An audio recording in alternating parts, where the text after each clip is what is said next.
Break के बाद स्वागत है आप सभी दर्शकों का हमारी इस खास पेशकश में। भारत जी, ब्रेक पे जाने से पहले हम बात कर रहे थे इंटरनेट के एनवायरमेंट फ्रेंडली होने की। हाँ, आप देखें तो सबसे पहले इंटरनेट के पावर को डिफाइन करना चाहूंगा बहुत शॉर्ट में। जी जी। कि प्रिंट मीडिया में सिर्फ आप पढ़ सकते हैं जी, इलेक्ट्रॉनिक मीडिया में सिर्फ आप देख सकते हैं।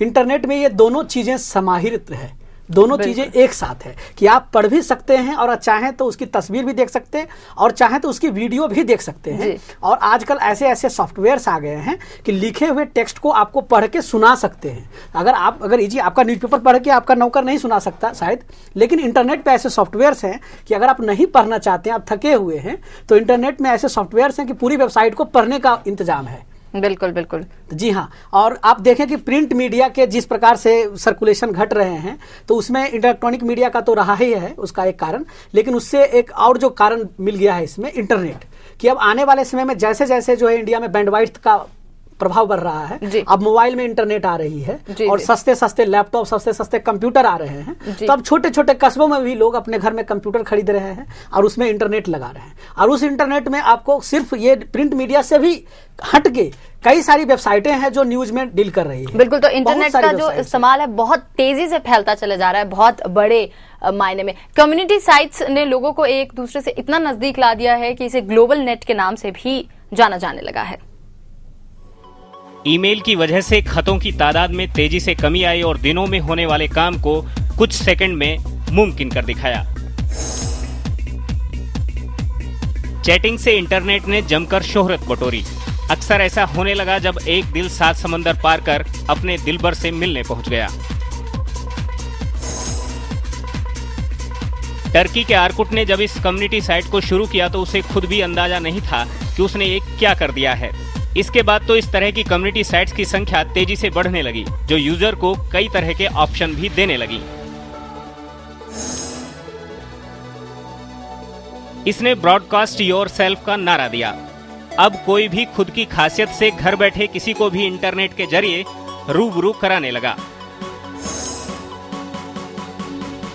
दुनिया के ज्यादातर न्यूज़पेपर्स के साथ साथ करीब करीब सभी संस्थानों ने खुद को ऑनलाइन कर दिया। लोग जरूरत पड़ने पर अखबार के आर्काइव से पुरानी खबरों को भी पलक झपकते ही हासिल करने लगे। इन सभी सुविधाओं के माध्यम ये सर्च इंजन बने, जिनमें गूगल और याहू के बाद कई सर्च इंजन वजूद में आ गए।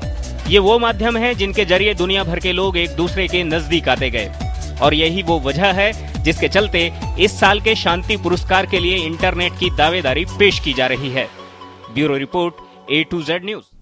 वाकई भारत जी, ये तो मानना पड़ेगा, जितनी भी सोशल नेटवर्किंग साइट्स है, कम्युनिटी साइट्स है, उन्होंने लोगों को इतना नजदीक ला दिया है और साथ ही बहुत ही तेजी से प्रचलन हुआ है इन साइट्स का। हाँ हाँ, बिल्कुल बिल्कुल सही। और आप देखें कि जिस प्रकार से अभी ट्विटर काफी चर्चे में है, जी जी। उसके पहले से फेसबुक है, ऑरकुट है और हाईफाई है, टैग है, तो इस तरह से कम्युनिटी साइट्स की एक बाढ़ सी अभी आ गई है। आप इतने सारे कम्युनिटी साइट्स हैं और नए नए उसमें इन्वेंशंस भी हो रहे हैं। उस साइट्स में आप जाएंगे तो जैसे फ्रेंड्स बना रहे हैं, फिर फ्रेंड्स में आप चाहते हैं रेस्ट्रिक्ट करना, उसमें कैटेगराइज कर सकते हैं, तो उसमें भी चीज़ें जो है आसान हो रही है कि आप अपने अगर किसी पर्टिकुलर मैसेज को पर्टिकुलर ग्रुप में ही शेयर करना चाहते हैं तो उसमें काफ़ी हद तक अब उसमें आसानी हो गई है। कनेक्टिविटी बहुत आसान कर दी है, बहुत ही आसान कर दी है। आपने दिखाया कि ईमेल में जो एक लेटर भेजने के लिए आपको इतना मेहनत करना पड़ता था, आप इतना आसान हो गया। इसमें एक चीज़ अभी नहीं दिखा पाए जो शामिल किया जा सकता था, जैसे रिजल्ट का, कि आज जो है कोई भी 10+2 का रिजल्ट है तो ऑनलाइन हो जाता है, कहीं से भी कोई चेक कर सकता है। नहीं तो पहले रिजल्ट देखने के लिए होड़ लग जाती थी इंस्टीट्यूशन के बाहर, तो अब रिजल्ट्स भी सारे ऑनलाइन आने लगे।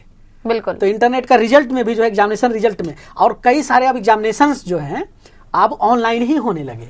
कई सारे एग्जामिनेशंस ऑनलाइन होने लगे, कई सारी डिग्रियां अब ऑनलाइन हो गई। आप यहाँ से बैठे बैठे MBA कर सकते हैं, आप यहाँ से बैठे बैठे कई ऐसे इंटरनेशनल कोर्सेज हैं जो यहाँ से बैठे बैठे इंटरनेट के थ्रू पढ़ सकते हैं और इंटरनेट पे एग्जामिनेशन दे सकते हैं। ऑनलाइन पेमेंट ट्रांसफर करके पूरा का पूरा कोर्स का डिग्री मिल सकता है आपको। बिल्कुल, समय की बचत, बहुत ज्यादा हाईटेक हो चुका है अब जितना भी एनवायरनमेंट है। इसके अलावा देश और दुनिया से जुड़ना बेहद आसान हो चुका है, फास्ट हो चुकी हैं सारी चीजें। जी हाँ, बिल्कुल बिल्कुल। आप यहाँ से बैठे आप कहीं भी आप वीडियो मैसेज भेजना चाहते हैं और लाइव मैसेज, तो वो सब संभव हो चुका और भी कम खर्चे में। आप शायद एक कॉल करें तो ISD कॉल शायद महंगे हो, और आप स्काइप के थ्रू और डिफरेंट चैट इंजन के थ्रू वीडियो कॉल फ्री कर सकते हैं आप। तो ये भी इसकी पावर जो है सबसे बड़ी बात है कि इंटरनेट की जो टेक्नोलॉजी है वो बहुत चीप है। सिर्फ आप ये नहीं कि रीचेबल है, ये सबसे चीप है।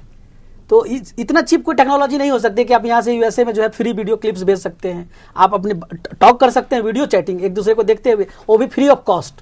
तो ये जो पावर है ये ना तो फोन में है, ना तो अभी आज के डेट में लेटर में तो संभव ही नहीं था। बिल्कुल, और एक बहुत ही नॉलेजेबल सोसाइटी का भी क्रिएशन हो रहा है इंटरनेट की वजह से, ये कहना भी गलत नहीं होगा। आप बिल्कुल, आप अगर एक अच्छाई की बात करें तो मैं एक अच्छाई बताऊंगा कि आज के डेट में अगर कोई स्टूडेंट कहे कि मैं फलना किताब या फलना बुक नहीं पढ़ सका, इंटरनेट पे जाइए, आपको सारी किताबें और सारे क्वेश्चंस के जवाब है। सवाल उठता है कि आप इंटरनेट पे सर्च क्या कर रहे हो, वही तो रिजल्ट आएगा।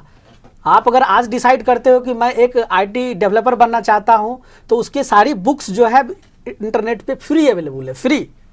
बिल्कुल। तो आने वाला जो समय है वो जो सबसे बड़ा, जो आप कहेंगे कि आने वाले जो 10 साल में जो सबसे बड़ा परिवर्तन इंटरनेट करेगा वो है ई एजुकेशन। अभी भारत सरकार ने 700 करोड़ का बजट रखा है ई एजुकेशन में, भारत सरकार ने, भारत में ई एजुकेशन के विकास के लिए।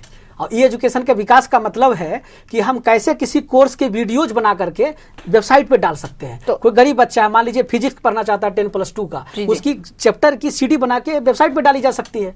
जरूरत है किसी टीचर से ट्यूशन लेने की, वो 20 बार देख सकता है, बार बार रिप्ले करके देख सकता है कि टीचर ने उस चीज को कैसे समझाया है। तो इंटरनेट जो सबसे बड़ा पावर आने वाला है वो ई एजुकेशन का है। बिल्कुल, अभी भी बूम पीरियड आया है इंटरनेट के जरिए, लेकिन आगे आने वाले समय में हम भारत की एक बहुत ही बदली हुई तस्वीर देखेंगे जो कि बेहद फास्ट होगी। डिस्कशन हम अपना जारी रखेंगे, लेकिन यहाँ रुक रहे हैं एक और छोटे से ब्रेक के लिए।